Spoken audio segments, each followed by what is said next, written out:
Roll for Crit is supported by our friends on Patreon. Come join the High Rollers at patreon.com/rollforcrit.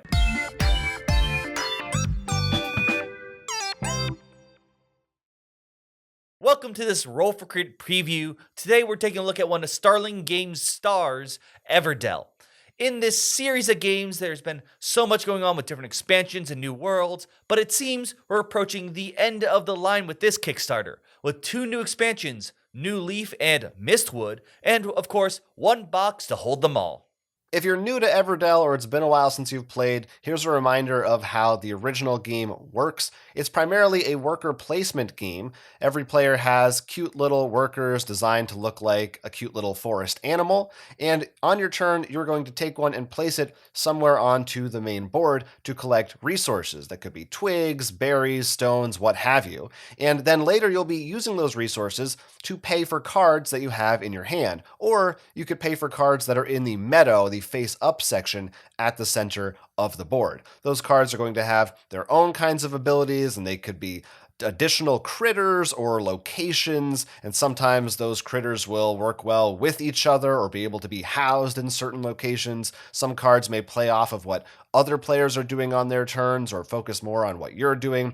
There's also the special events you're trying to achieve that you may want to go for to get certain types of cards and certain numbers before anyone else in order to gain more points. The game will play through a series of seasons, and as the seasons go on, you get more and more workers until eventually you have a big tableau of cards that hopefully will get you more points than anybody else. Now for this Kickstarter, there are 4 products to take a look at. 3 for returning veterans of the series, and 1 for those who are new to Everdell. Let's take a look at the veteran ones first. First off, we have Everdell Newleaf. This adds a new board to the right of your main board, and this will add a train station. This train station will not only bring in visitors and other people to live in your city, but it's going to bring resources as well. Whenever you gain any of the resource or cards that are on the station, they're actually going to be next to train cars that will have resource cards on them. So you're not only going to be able to get cards from there and get bonuses, but you're going to get some additional little goodies to help you maybe play some of those cards later on. Now, some cards there are going to be what you're used to, cards that usually you've played from the center of the meadow, but they're not technically in the meadow, so that's a small difference you'll have to learn to play around. But there's also going to be visitors. These are cards that you can gain that will say things like, this will reward you 6 points at the end if you have at least this in your city. So they're sort of end game goals for you to get, but they don't score until the very end, so you don't need to have them right away, unlike the events or other goals that we've seen in Everdell. There's also a fun new mechanic around these golden occupation tokens. Now, to explain what occupation tokens are, those actually existed in the base game. They were regular tokens. You would put them on a card. For example, let's say you had an innkeeper. Instead of paying its regular cost, you can play it and have it occupy the inn. Now, there usually wasn't a limit. It's just as long as 1 person per location. However, golden occupation tokens are going to relate to much stronger cards. And you're only going to be given 3 of these at the beginning of the game. So you're going to have to decide which ones are worth occupying your city versus maybe waiting for one that's maybe better fit for your little locale. Of course, this will also include other things to add, just like some more new events, some more goals, and plenty of cool new meeples, including cats for all the feline lovers out there.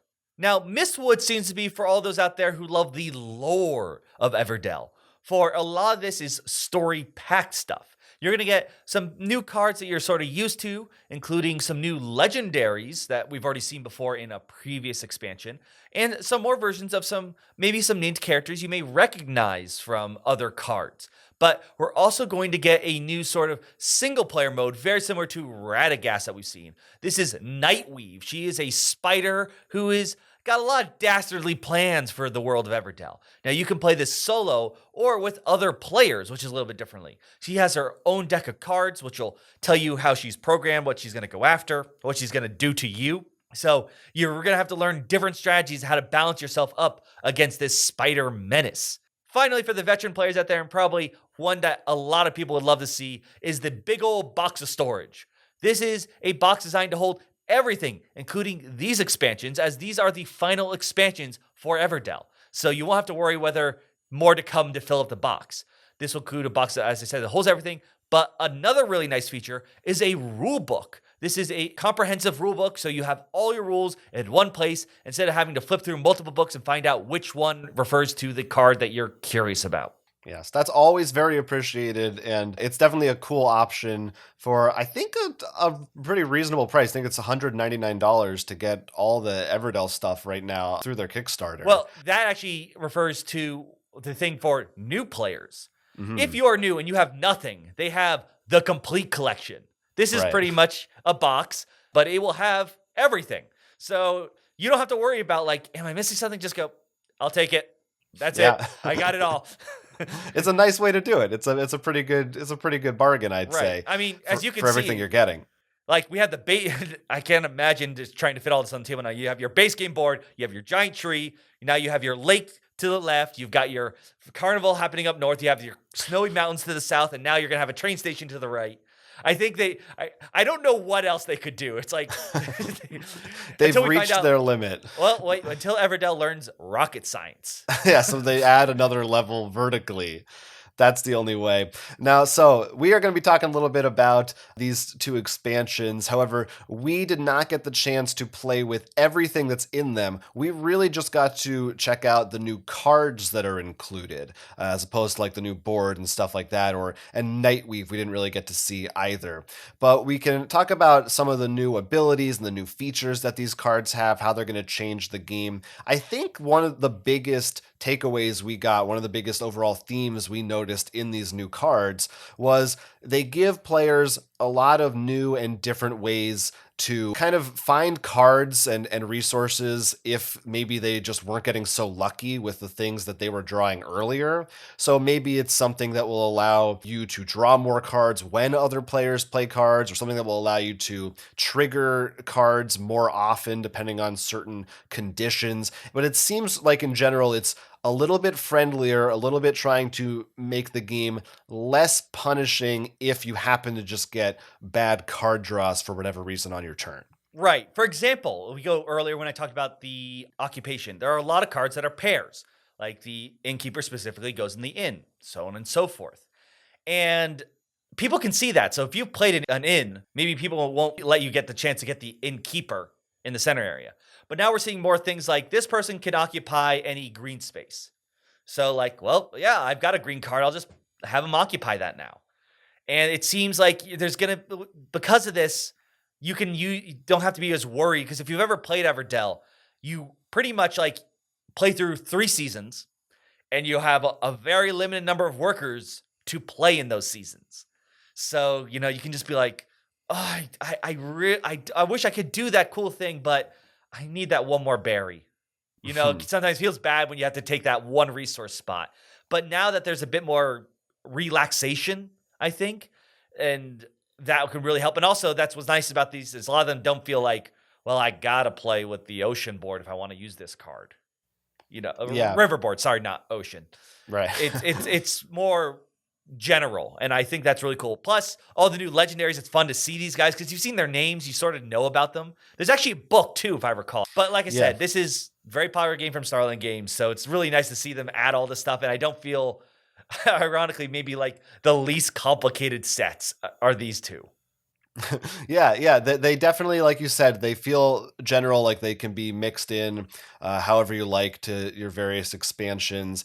And the friendliness, if we're going to call it that, I think also extends to some new player powers, new player abilities. There's a bunch of them that focus around, like one player will have a face down deck, and depending on what happens, maybe they can give someone a card in exchange for a reward, or there's just different ways to have cards go around to different players that could benefit them as well as the player who's in control of that pile. Interesting mechanics, I think. And there's also the new farm cards. In the old games, the farms were all the same thing. Now there's different farms with different abilities that some of them will give you choices. So when you play it, you can do one thing or the other. Interesting things that will definitely mix the game up even more than it already, which is a lot of mixing already. That's part of the Mistwood, I think it was in that one. Let me double check. Yeah, it is that's in the Mistwood, because farm's actually pretty important. They're a very strong early card because they give you the berries that you'll need to probably play most of your critters. So now now they do a bunch of weird stuff. Feels really cool and makes your little corner of Everdell more unique, which I really love that. I think it's such a cool idea. And they have different art too. So it's really cute to see like, oh, this one's in the winter, this one's in fall and stuff like that. Overall, like you said, it just seems like it's perfectly paired with the fact that they have the all-in box set. It's just like this whole Kickstarter, even though obviously you probably are a veteran if you want some of the earlier stuff, is designed to be very friendly to newer players. Yeah. Well, I'm personally excited to one day play with all 9 expansion boards and everything taking up a whole table. I don't know about these two. I will say that the other ones are usually suggested to play one at a time. It's like Arkham Horror, Jonathan. You don't want to have to deal with everything. No, I go all in. I want to play with every single expansion. Let's go for it. And luckily, with that rule book, that's the big thing for me. Because how many times, Jonathan, have you had to be like, someone's like, what's this keyword do? Oh, that's from expansion 3. Yeah, but how's it interact with that card? Oh, that's expansion 5. Hold on. You have to like find 10 different books. So it's so nice when they have an omnibus for your rule books.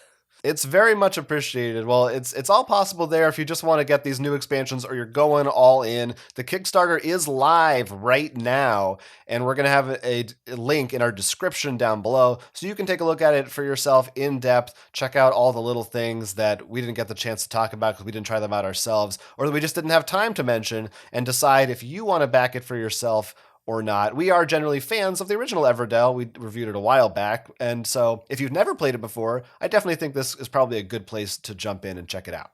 It's very good considering you don't have to think too much about like what you might be missing versus a small pack or expansion. Just go all in and know you're safe. If you want to spend $200. If not, you can just buy the base and see what you think. But let us know in the comments which path you are going to be taking. Thanks for watching. Again, the game is Everdell, and its new expansions, Mistborn and Newleaf. You can check it all out. My name is Jonathan. I'm Will. And this was Roll for Crit.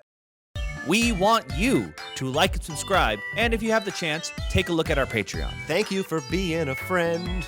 Subscribe to our channel and back again. Okay.